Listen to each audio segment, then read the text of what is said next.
Sir Rajya Sabha అభ్యర్థుల ఎంపికకు సంబంధించి సరే ఆల్మోస్ట్ ఫైనల్ అయిందనే చెప్పొచ్చు. మీరేంటి సార్, మీరు ఎలా రెస్పాండ్ అవుతారు?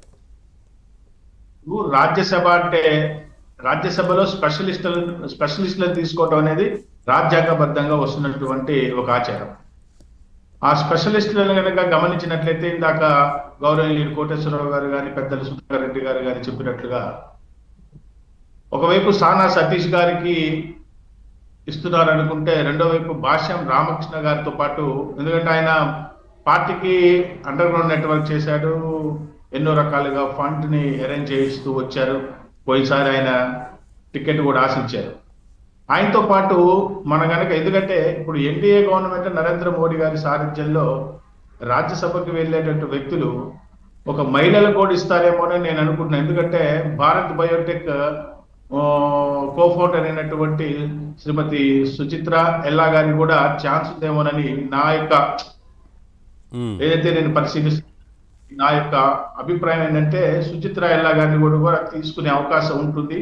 ఎందుకంటే ఆవిడ బయోటెక్ లో సైంటిస్ట్ ప్లస్ ఉమెన్ ఎంటర్ప్రీనియర్, మరి మహిళా సాధికారత, ఏదైతే మరి పోయినసారి మొట్టమొదటిగా కోవాక్సిన్ ని తీసుకొని వచ్చి ఆత్మనిర్భర్ భారత్ తో మన దేశంలో ఎంతో మంది ప్రాణాలను కాపాడినటువంటి ఘనత కూడా ఉంది. కాబట్టి ఎట్లయితే 2025లో ఆవిడ రాజ్యసభకి నామినేట్ అయ్యారు, కాబట్టి ఈసారి కూడా అవకాశం వస్తుందేమోనన్నది నేను ఎందుకో ఒక ఆశా దృక్పథంతో కలిగి ఉన్నాను.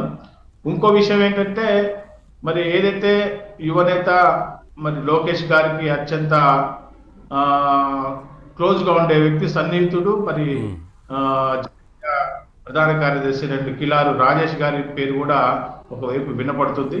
మరి యువతకి ప్రాధాన్యత ఇచ్చినట్లయితే మరి కిలారు రాజేష్ గారి పేరు కూడా చూస్తారేమోనని నేను ఒక ఆశాభావాన్ని వ్యక్తీకరిస్తున్నాను. అంతేకాకుండా ఇంకా చింతకాయల విజయ్ గారు అంటారా, ఇంతక చెప్పినట్లుగా ఆయనకి ఇంకా రాజకీయ అవకాశాలు మెండుగా ఉంటాయి. ఒక పక్క వాళ్ళ తండ్రి గారు అనేటువంటి మరి అయిన పాత్ర గారు మరి వాళ్ళ స్పీకర్ గా ఉన్నారు, కాబట్టి ఆయనకి అంతగా అవకాశాలు ఉండకపోవచ్చేమోనని నేను అభిప్రాయపడుతున్నాను. కాకపోతే వర్ల రామయ్య గారను ఇంకో పేరు కూడా వినపడుతుంది, సుబ్బయ్య గారి పేరు, వీళ్ళలో కూడా వచ్చేమోనని నేను భావిస్తున్నాను. ఏదేమైనప్పటికీ కూడా మరి ఆంధ్రప్రదేశ్ నుంచి ఈ యొక్క మరి వివిధ వర్గాల నుంచి వస్తున్నటువంటి మేధావులు మన యొక్క వాయిస్ ని ఆంధ్రప్రదేశ్ రాష్ట్రానికి ఉన్నతికి అభివృద్ధికి తోడ్పాటు సహకరిస్తారని నేను ఆశిస్తున్నాను.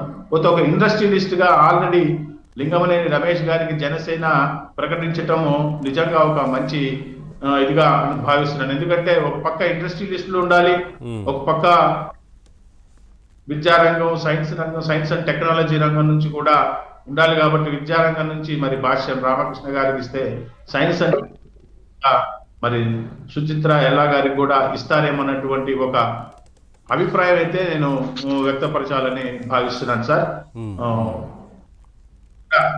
ఒకవేళ ఏదైనా చివరి క్షణంలో ఏమైనా మరి భారతీయ జనతా పార్టీ వైపు కూడా ఏమైనా మరి మొగ్గు చూపచ్చేమో, ఎందుకంటే ఇన్ని పేర్లు ఉన్నాయి కాబట్టి, ఇద్దరు టీడీపీ నుంచి, ఒకటి ఆల్రెడీ జనసేన నుంచి వచ్చారు కాబట్టి, ఒకటి భారతీయ జనతా పార్టీకి కూడా ఇవ్వచ్చనే ఒక చివరి మూమెంట్ లో ఇవ్వచ్చనేదేమోనని నేను భావిస్తున్నాను. అది ఎన్డీఏ మీటింగ్ ఆల్రెడీ జరిగిపోయింది కదా. ఎన్డీఏ సమావేశం నిర్వహించిన తర్వాతనే 3 టీడీపీ 1 జనసేన కానీ నిర్ణయం తీసుకోవడం జరిగింది. సరే, భవిష్యత్తులో ఏమన్నా ఇస్తారేమో, ఒకవేళ అలా ఏమన్నా ఒప్పందం జరిగిందేమో. అది ఇంటర్నల్ మీటింగ్ కాబట్టి అక్కడ ఏం జరిగింది అనేది ఎవరికి తెలియదు కదా. నేనేమంటున్నానంటే, ఒకవేళ ఈ యొక్క కాంపోజిషన్ లో ఏదైనటువంటి ఇదిగా ఉంటే మరి ఏ యొక్క వర్గాన్ని కూడా బాధపడిచే ఉద్దేశం లేకుండా సింపుల్ గా మరి భారతీయ జనతా పార్టీ కూడా ఒక స్థానానికి ఇవ్వడానికి చాలా మంది అభ్యర్థులు ఉంటారు. మీరు అలా ఇబ్బంది పడి ఇంకో పార్టీకి ఇచ్చే అవకాశం ఉంటుందని భావించడానికి లేదులేండి. సరే, అది మీ ఆశ ఇప్పటికైతే. కానీ ఎందుకంటే అంతకుముందు రాజ్యసభ సభ్యుల స్థానాలకు సంబంధించి కేటాయించారు కదా.